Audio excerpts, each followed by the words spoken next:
নমস্কার। আহ, আজ বিদ্যালয়ের প্লাটিনাম জুবিলির সমাপ্তি অনুষ্ঠানে আমাকে আমন্ত্রণ জানানোর জন্য আমি স্কুলের প্রধান শিক্ষক মহাশয়কে অশেষ ধন্যবাদ জানাই। আহ, আমার কাছে ব্যাঙ্গালোরে একটা কনফারেন্সে আসার জন্য আমি আজকে স্কুলে আসতে পারছি না, তার জন্য আমি দুঃখ প্রকাশ করছি।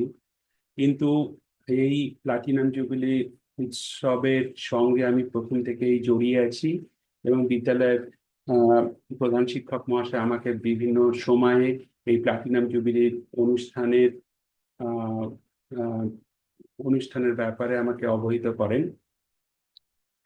তো আমি বর্তমানে council of scientific and industrial research, যেটা ভারতবর্ষের ইনোভেশন ইঞ্জিন হিসাবে বিখ্যাত, সেই অনুষ্ঠানের 37তম ল্যাবের মধ্যে অন্য একটা ইনস্টিটিউট, যেটা হচ্ছে central glass and ceramic research institute, কাঁচ এবং সিরামিকের গবেষণাগার। এই গবেষণাগারে এখন আহ, বর্তমানে ডাইরেক্টর পজিশন আমি কর্মরত আছি। এর আগে আমি ইন্ডিয়ান ইনস্টিটিউট অফ টেকনোলজি কানপুরে 10 বছর অধ্যাপনা করেছি। তারপরে আমি ইন্ডিয়ান ইনস্টিটিউট অফ সায়েন্স ব্যাঙ্গালোরে 13 বছর অধ্যাপনা করার পরে আমি লাস্ট ইয়ার নভেম্বরে এই গবেষণাগারে যোগদান করেছি। তো স্কুলের সম্বন্ধে কিছু কথা বলার আগে বর্তমানের ছাত্র এবং অভিভাবকদের উদ্দেশ্যে আমি দু চারটে কথা বলতে চাই। আমাদের আমাদের আহ, আমাদের রাজ্য পশ্চিমবঙ্গ এক সময়ে আহ, ভারতের শিক্ষা, বিজ্ঞান, সংস্কৃতি আহ, জগতে অন্যতম স্থানে বিরাজ করত। আপনারা যদি অতীতের ইতিহাস তুলে দেখেন তাহলে দেখবেন যে কলকাতা এবং পশ্চিমবঙ্গ আহ, শুধু বিজ্ঞানের ক্ষেত্রেই তাদের অবদান ছিল তা নয়, সাহিত্য, কৃষ্টি, কলা এবং কালচার সমস্ত ক্ষেত্রেই একটা অগ্রণী ভূমিকা নিয়েছিল।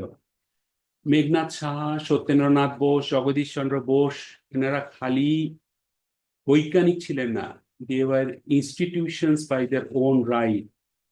তার মানে হচ্ছে তারা এই কলকাতার বুকে, যে আজকে যে আপনারা যেটা জানেন যে সায়েন্স অফ নিউক্লিয়ার ফিজিক্স, যেটা মেঘনাদ সাহার বিজ্ঞানকে এগিয়ে নেবার জন্য সেই ইনস্টিটিউট তৈরি হয়েছিল।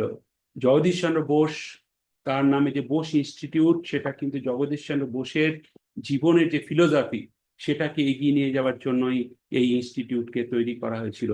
সত্যেন্দ্রনাথ বোসের নামে S N Bose national advance scientific research ইনস্টিটিউটটা, যেটা কলকাতার বুকে বিরাজ করছে, সেটা কিন্তু এস এন বোসের বিজ্ঞানের যে অবদান সেটাকে আরো জেনারেশন আফটার জেনারেশন সেটাকে এগিয়ে নেবার উদ্দেশ্যেই এই ধরনের ইনস্টিটিউট তৈরি করা হয়েছিল। এই কলকাতার বুকে বিভিন্ন বিশ্ববিদ্যালয় এবং বিভিন্ন গবেষণাগার, তার মধ্যে অন্যতম হচ্ছে Indian association of cultivation science, যেখানে সিভি রমন গবেষণা করে 1930 সালে নোবেল প্রাইজ পান ফিজিক্সে। আপনারা সবাই জানেন রবীন্দ্রনাথ ঠাকুর বিশ্বকবি, এবং তিনি প্রথম এশিয়ান যিনি 1913 সালে তার গীতাঞ্জলির অনুবাদের জন্য গীতাঞ্জলির তার যে পোয়েটিক মাস্টারপিস এই গীতাঞ্জলির জন্য তিনি নোবেল প্রাইজ পান। স্যার রোনাল্ড রস নোবেল প্রাইজ পান 1902 সালে তার রিসার্চ এর জন্য, এবং যে রিসার্চ তিনি করেছিলেন ম্যালেরিয়া প্যারাসাইটের উপর, সেটা পিজি হসপিটাল, যেটাকে এসএসকেএম হসপিটাল বলে, সেই হসপিটালে তিনি করেছেন।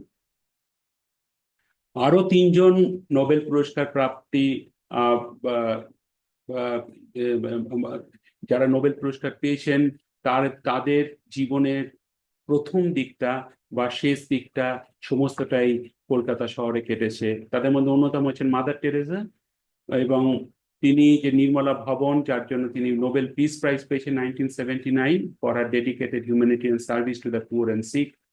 নোবেল প্রাইজ যেটা বলে, নোবেল প্রাইজ কিন্তু ইকোনমিক সায়েন্সে ডাইরেক্টলি দেওয়া হয় না, সেটা বলে Nobel memorial prize in economic sciences. দুজন বাঙালি বিজ্ঞানী যারা ইকোনমিক সায়েন্সে, অমর্ত্য সেন অ্যান্ড অভিজিৎ বিনায়ক বন্দ্যোপাধ্যায়, তাদের কাজ হচ্ছে more welfare economics and global poverty.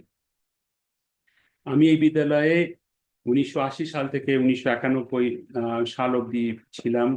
আমি প্রচন্ড কৃতজ্ঞতা প্রকাশ করি বিদ্যালয়ের সমস্ত শিক্ষক এবং আমাদের সময় যারা ছিলেন, তাদের মধ্যে এখানে আপনারা দেখছেন অনেক শিক্ষক মহাশয় আমাদের মধ্যে এখনো আছেন, যাদের জন্য আমরা গর্ব অনুভব করি। আমরা এই সময় প্রচন্ড মিস করি সুবোধ বাবু, যিনি আমাদেরকে অঙ্ক পড়াতেন।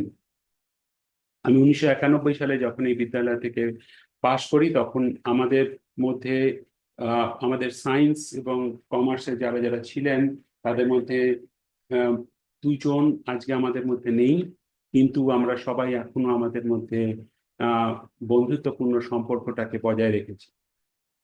আমি এই বিদ্যালয়ে বিভিন্ন সময়ে আমি বিদ্যালয়ে গেছি, এবং সেখানে আমি শুধু আমি নিজে যাইনি। আমি যখন বেঙ্গল ইঞ্জিনিয়ারিং কলেজে কোনো রকম কনফারেন্স অর্গানাইজ করেছিলাম, সেখানে যখন বিভিন্ন রকমের বিভিন্ন সায়েন্টিস্টদের এনেছিলাম, প্রফেসরদের এনেছিলাম, যেমন professor Brian derby university Manchester UK থেকে এসেছিলেন, প্রফেসর অভয় পণ্ডিত নর্দার্ন ইউনিভার্সিটি গলওয়ে আয়ারল্যান্ড থেকে এসেছেন, তাদেরকে আমরা বিদ্যালয়ে নিয়ে এসেছি। কারণ আমি বিদ্যালয়ের সঙ্গে অত্যন্তভাবে ঘনিষ্ঠভাবে যুক্ত থাকি, এবং আমি বিদ্যালয়ের সমস্ত ছাত্রদেরকে অনুপ্রাণিত করার জন্য এই ধরনের বিভিন্ন বড় বড় বৈজ্ঞানিকদের আমি বিদ্যালয়ে এনেছি, তাদেরকে ভিজিট করিয়েছি। আমি আমার বক্তব্য শেষ করার আগে আমি একটা আহ, অত্যন্ত গুরুত্বপূর্ণ বিষয় বলে আমি শেষ করব। সেটা হচ্ছে আমাদের বিদ্যালয়ে যে সায়েন্স ল্যাবরেটরি আছে, যেমন physics, chemistry, biology, geography and computer, সেই ল্যাবরেটরিগুলোর বর্তমানে যে অবস্থা, সেই অবস্থা রূপান্তরিত করার দরকার। এবং সেই রূপান্তরিতকরণের কাজে আমি উদ্যোগ নিয়ে প্লাটিনাম জুবলি ডেভেলপমেন্ট ইনিশিয়েটিভ নিয়েছি। সেখানে ক্যালিফোর্নিয়া থেকে গৌরীদা আমাদের সাথে আছেন, সেখানে আছেন আমাদের স্কুলের প্রাক্তনী মেঘদূত বাবু, সেখানে আছেন আমাদের স্কুলের আরেকজন প্রাক্তনী সুব্রত মিত্র, সুব্রত দা, এবং আরো অন্যান্য প্রাক্তনীরা এই প্রয়াসে আমাদের সাথে আছেন। আমাদের প্রথম প্রয়াস হচ্ছে এই বিদ্যালয়ে যে রসায়ন বিজ্ঞানের যে ল্যাবরেটরিটা, সেই রসায়ন বিজ্ঞানের ল্যাবরেটরিটাকে প্রচন্ড সুন্দরভাবে করে সাজানো এবং সেটাকে প্রচন্ড রিফারবিশ করার দরকার আছে। তারপরে আমরা ওখানে অত্যন্ত আধুনিক যন্ত্রপাতি আনার চেষ্টা করব, এবং কেমিস্ট্রি যে বিভিন্ন রকমের গ্লাসওয়্যার, সেগুলোকে নতুন করে কিনবো। ফিজিক্সের পদার্থবিজ্ঞানের যে ল্যাবরেটরি আছে, সেই ল্যাবরেটরিতেও আমরা কিছু ইকুইপমেন্ট বা স্পেয়ার্স কিনবো, যাতে করে আমাদের স্কুলের ছাত্ররা আরো উপকৃত হয় আগামী দিনে। Same is true for computer laboratory and biology laboratory and geography laboratory. এই প্রসঙ্গে আমি বলতে চাই, আমাদের আবেদন হবে স্কুলের সমস্ত